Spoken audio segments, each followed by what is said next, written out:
السلام عليكم ورحمة الله. معاكم توتة من مطبخ حلو حادق. النهاردة هنعمل الكوردون بلو بطريقة تحفة تحفة تحفة وموفرة جدا. مكوناتها موجودة في اي بيت، واجمل من كده ما اظنش. بجد هتعجبك قوي قوي. بصي الجمال والحلاوة، بجد طعامة طعامة طعامة، واجمل من كده مش هتلاقي. يلا بينا نبتدي الفيديو. قبل ما نبتدي الفيديو، لو مش مشتركين في القناة اشتركوا وفعلوا زر الجرس عشان يوصل لكم كل جديد، واعملوا لي تعليق زي القمر كده، واعملوا لنا لايك وشجعونا اللي احنا نستمر. يلا بينا نبتدي. بس البانيه بتاعنا انا كنت جايباها الصدور، بس انا قطعتها بالشكل الجميل ده. بصي الحدود ديت احنا لسه هندق عليه، بس يعني هنخليه يبقى شفاف كده وجميل. بصي بصي الجمال. انا كنت جايبه صدرين وسط وقطعتهم بالشكل الجميل ده. قعدت ارقهم رق فيهم بالسكينه. ودلوقتي معانا ايه هنا؟ معانا رشه بصل بودره، ورشه توم بودره، رشه فلفل اسود، ورشه ملح. نعمل بقى كده.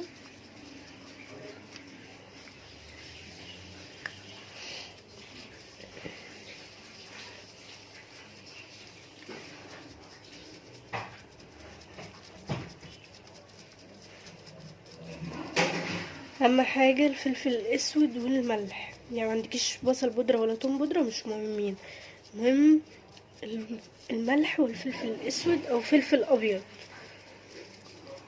بصي الجمال ده، بس بجد تحفه. اللهم بارك، بسم الله ما شاء الله. دلوقتي بقى هنرقه مع بعض. هنرقه ازاي يا توته؟ هنرقه على كيس تلاجة.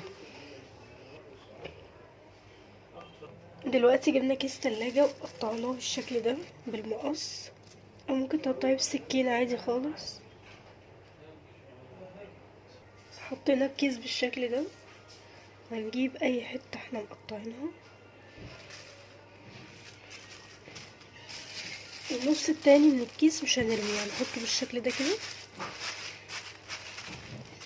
ممكن تجيبي ايد الهون بتاعك يكون خشب او الشاكوش الصغنن، لكن انا عندي ايد الهون المتوفر عندي حاليا، ان الشاكوش اتكسر ونسيت خالص ان انا اجيب. تقعدي بقى تعمليه بالشكل ده كده. ليه يا توته بنعمل الحركه دي؟ عشان يبقى رقيق ويطلع معاكي احلى من بتاع المطاعم بكتير. بجد هتجربيه، هيعجبك جدا جدا جدا. بصي بقى شكلها عامل ازاي. شكلها بقى تحفه. احنا لسه ما وصلناش للقوام اللي احنا محتاجينه، هنعمل لسه تاني.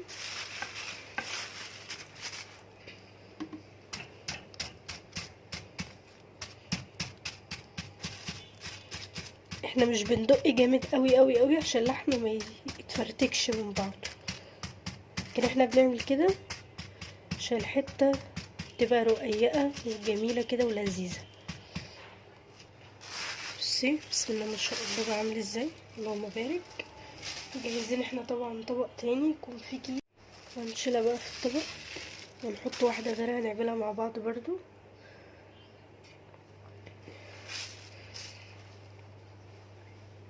بس خلي بالك وانت بتشيليها تقطع منك، تتفرتك.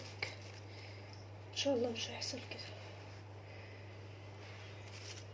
نحط دي كده ده. ممكن تحطي جنبها حته كمان، يعني بصي كده اهو. حطي جنبها واحده كمان. لو حسيتي ان ما وصلهاش الفلفل الاسود او الملح اعملي فيها كده.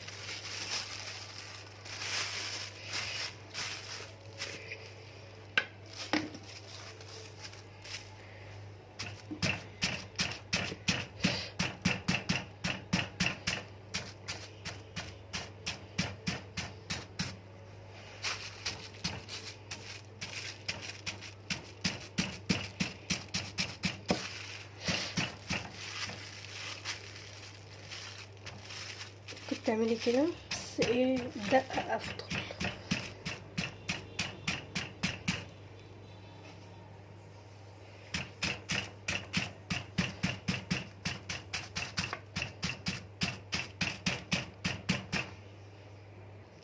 بقيت بالشكل الجميل ده.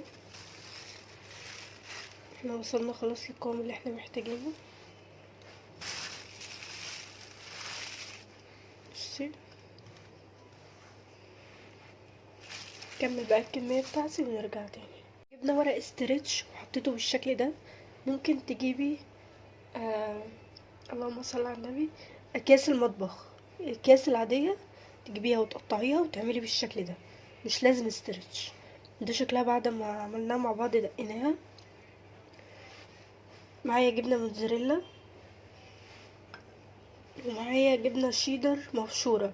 انت ممكن تحطي رومي مدخن، ممكن تحطي اي حاجة اللي انت عايزاه. ممكن تحطي لانشون. حطي الحشو هنا اللي انت نفسك فيه اللي انت بتحبيه. حط بقى شوية ده اهو، شوية كده اهو، كتريش قوي علشان ما يتفتحش منك في الزيت.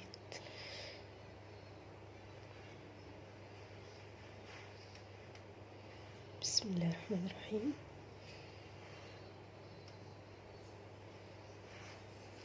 يلا بصي كده اهو، ده اهو، وضغطي جامد.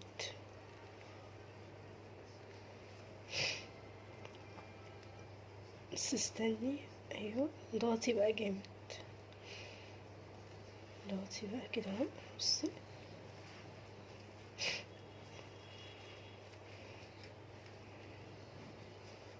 احنا ليه بنعمل الحركة دي؟ عشان احنا هنشيله في الفريزر او في التلاجة، هنسيبه ربع ساعة. بصي اهو. مجهزين طبق طبعا، حطينه في الطبق. هنجيب بقى واحدة استرتش تاني، جبت واحدة تاني، وهناخد واحدة من البانيه بتاعنا.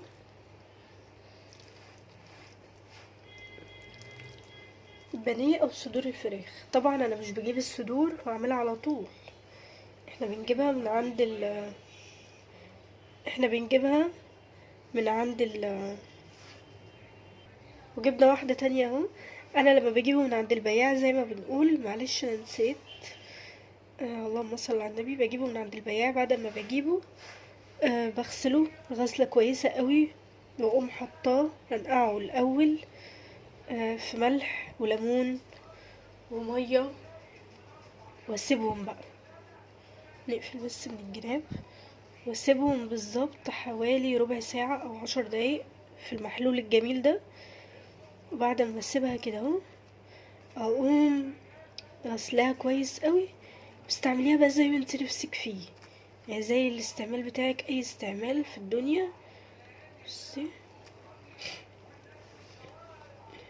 لو حسيتي ان هي كبيرة ممكن تقطعيها عادي، انا هقطعها عشان حاسه ان هي كبيره شويه.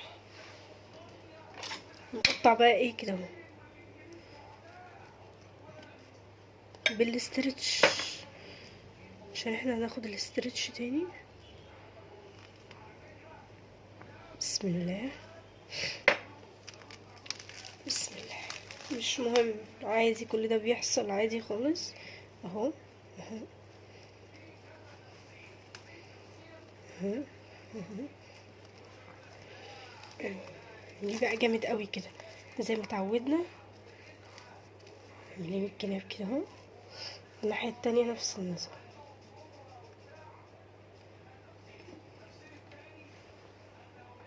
انت بتضايقيني يعني يا امي. جبنا واحده تانية، جبنا حته البانيه بتاعتنا،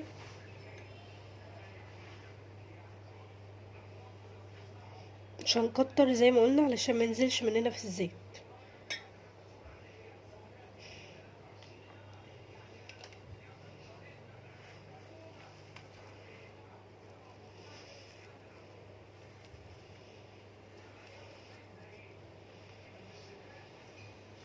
بس حلو قوي كده، كفايه. هنقطع دي حسيتي اللي هي كبيرة اقطعيها نصين عادي، عايزاها كبيرة سيبيها كبيرة. هنقطع الاسترتش نفسه، نشيل حتة البانيه.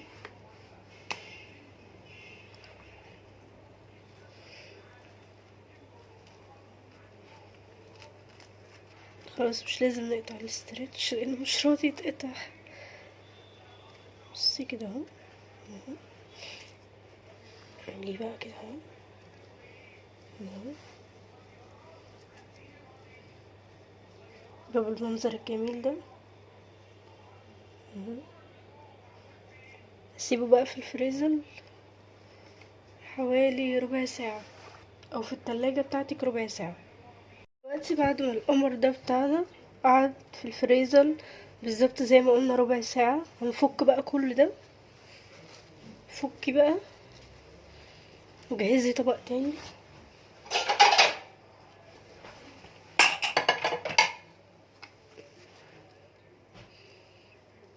فكي كده واحدة واحدة. احنا حاطين طاسة على النار، على نار هادية قوي.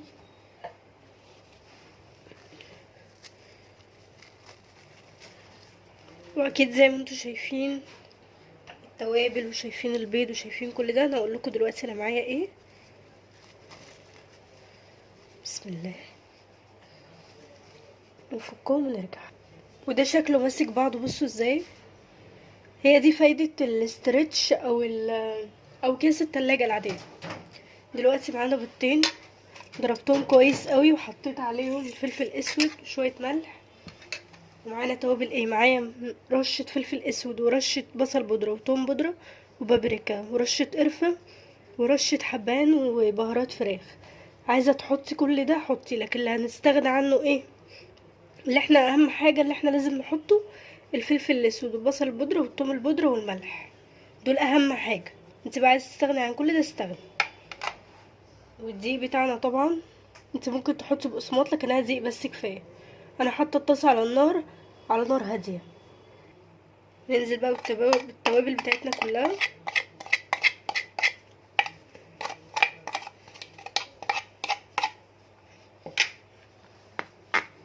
وقلبي كويس قوي.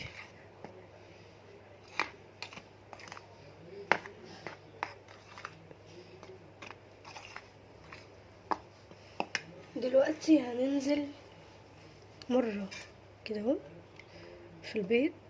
بسم الله ما شاء الله، دايما نقول اللهم بارك، بسم الله ما شاء الله زي ما احنا كنا متعودين، علشان ربنا يبارك لنا في اللقمه تبقى جميله كده وطعمها تحفه.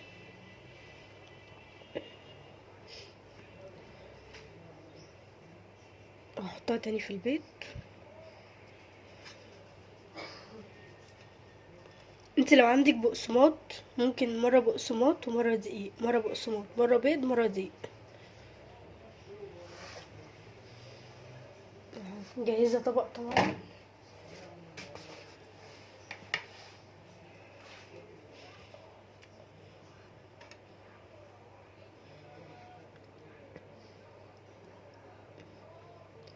جربيه وان شاء الله ان شاء الله هيكون عنده حسن ظنك وهيعجبك جدا جدا جدا.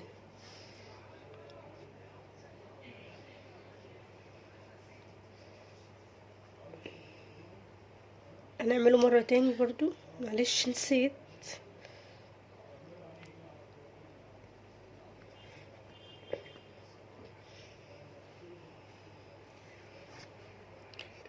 دلوقتي معانا الطاسه على النار،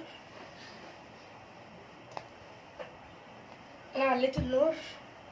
هنختبرها، اختبر الزيت. اوعي تختبري الزيت بميه، اختبريه بدقيق، برده، باي حاجه انت بتستخدميها، انما ميه لا، يا ريت يعني. انزلي بسم الله ما شاء الله واحده واحده، خلي بالك من ايدك. بسم الله الرحمن الرحيم.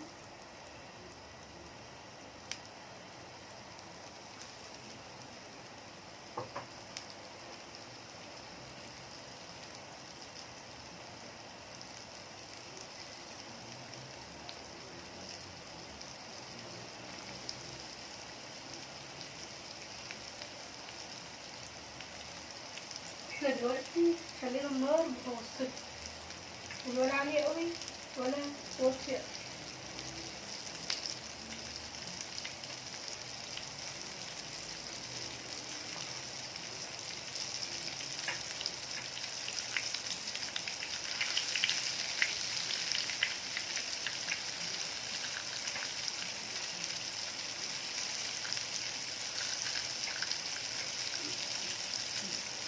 طول ما الطاسة بتاعتك تستحمل تشيل اكتر بس ما تكتريش زيادة عن اللزوم. انا كفاية قوي كده.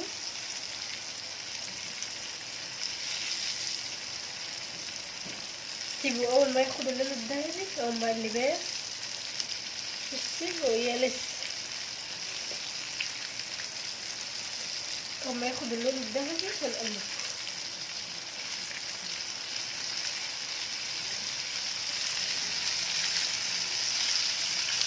ابتدى يدي لون ذهبي جميل قوي. نقلبه بقى كده. خلاص هو قرب يستوي وهنسيبه.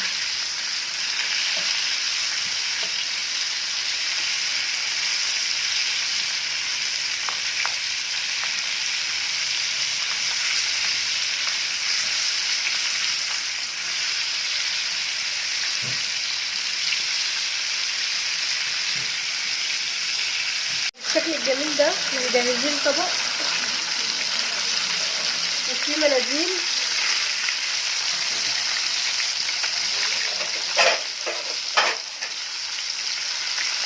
هنشيل بقى واحدة واحدة. بسم الله الرحمن الرحيم. بسم الله.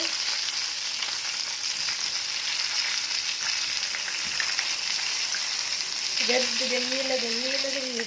ندوق بقى ونشوف العظمة دي كلها ونحط بقى الباقي. وصلنا لنهاية الفيديو مع القمر ده. بصي الجمال، بصي الحلاوة، بصي بصي بصي. قبل ما اعمل حاجة الجبنة بصي عاملة ازاي، تحفة تحفة تحفة يعني. نجيب شوكة دلوقتي.